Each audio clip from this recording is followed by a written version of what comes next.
నాకు ప్రతిరోజు ఉదయం వేళ ఒక శ్లోకం గుర్తుకొస్తూ ఉంటుంది.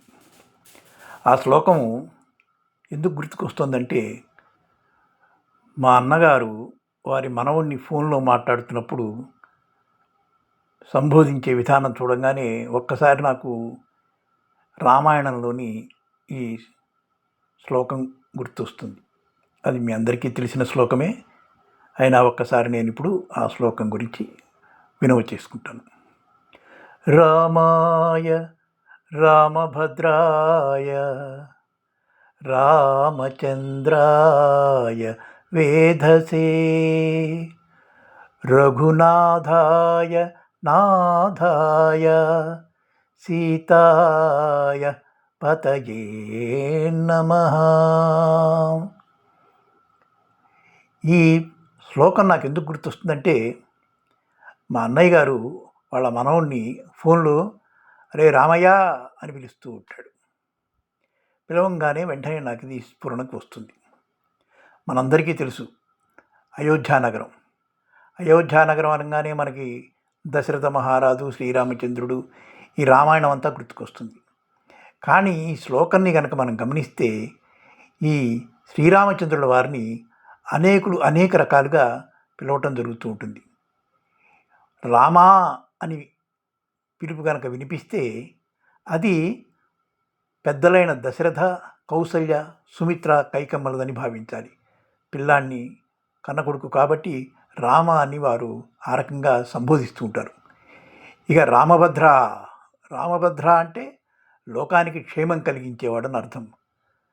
ఆ అర్థం ఎట్లా ఉంటుందంటే, శుభమంగళయోర్భద్రం శార్ధవ్యశ్రేష్టయోస్త్రిషు భద్రశ్చాసౌ రామశ్చ అంటే లోకానికి క్షేమం కలిగించేవాడు అని అర్థం. ఈ కంఠస్వరాన్ని బట్టి రామభద్ర అని ఎవరు సంబోధిస్తారు?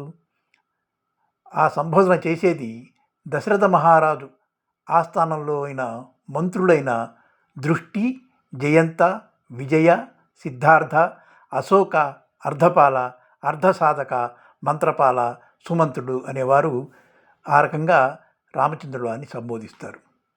సరే, అయోధ్యానగరంలో ఉన్న ప్రజలు ఏమని పిలుస్తారు? ఈ 16 కళ్ళతో వెలిగే ఈ శ్రీరామచంద్రుడిని వారు రామచంద్ర అని పిలుచుకుంటూ ఉంటారు. చంద్ర అంటే చంద్రుడికి 16 కళ్ళు ఏ రకంగా అయితే ఉంటాయో, వారు రాముణ్ణి రామచంద్ర అని పిలుచుకునే అదృష్టం కూడా అయోధ్య ప్రజలకే కలుగుతూ ఉంటుంది. మరి శ్రీరామచంద్రుడి యొక్క నిజమైన రూపం, దేవలోకపు రూపం, పూర్వపు రూపం, అతన్ని మనం భగవంతుడిగా ఏ రకంగా అయితే భావిస్తున్నామో అతని నిజం రూపాన్ని చూసినటువంటి మహర్షులు ఎవరైతే ఉన్నారో, వశిష్ఠ, వామదేవ, జాబిలి, కశ్యప, సుయజ్ఞులు అనేవారు హే వేద అంటే పరబ్రహ్మస్వరూప అని అర్థం. ఈ రకంగా వారు శ్రీరామచంద్రుడిని రామ అని పిలవరు, హే వేద అని సంబోధిస్తూ ఉంటారు. సరే, మరి ఒకరు రఘునాథ అని అతన్ని ఆశీర్వదిస్తున్నట్టు పిలుస్తారు. ఎవరు పిలుస్తారు? వీరి యొక్క వంశ ప్రతిష్టని ముందు నుంచి తెలుసున్న వృద్ధులు కానీ, వారి వంశం చరిత్ర తెలిసిన పెద్దలు కానీ రఘునాథ అంటే వంశాన్ని ఉద్ధరించగలిగిన వాడు అని అర్థం అన్నమాట. రఘునాథ అని అతన్ని ఆప్యాయంగా అక్కడ అయోధ్యానగరంలో ఉన్న వృద్ధులు ఆశీర్వదిస్తూ ఉంటారు. ఎన్నో పేర్లతో రాముణ్ణి ఆరాధించాల్సి వస్తే ఒకే ఒక్క పేరుతో ఒక్కరు మాత్రమే హే నాథ అని సంబోధిస్తూ ఉంటారు. ఆ నాథ అని సంబోధించే వారెవరు? ఆ తల్లియే సీతమ్మవారు. సీతామహాతల్లి శ్రీరామచంద్రుడాన్ని నాథ అని సంబోధిస్తూ ఉంటుంది. సరే, ఇవందరూ ఒకే రకంగా పిలుస్తారు. ఎవరి వారి తృప్తితో ఆ రకంగా పిలుస్తూ ఉండొచ్చు. కానీ ఇంతటి గొప్ప ప్రతిభ గల శ్రీరామచంద్రుడు గారు మామగారైన జనకుని ఇంటికి వెళితే మటుకు అందరూ అతన్ని సీతాపతి అని పిలుస్తూ ఉంటారు. సీతాపతి అంటే తెలుసు కదా, సీతమ్మ వారి మొగుడు అని.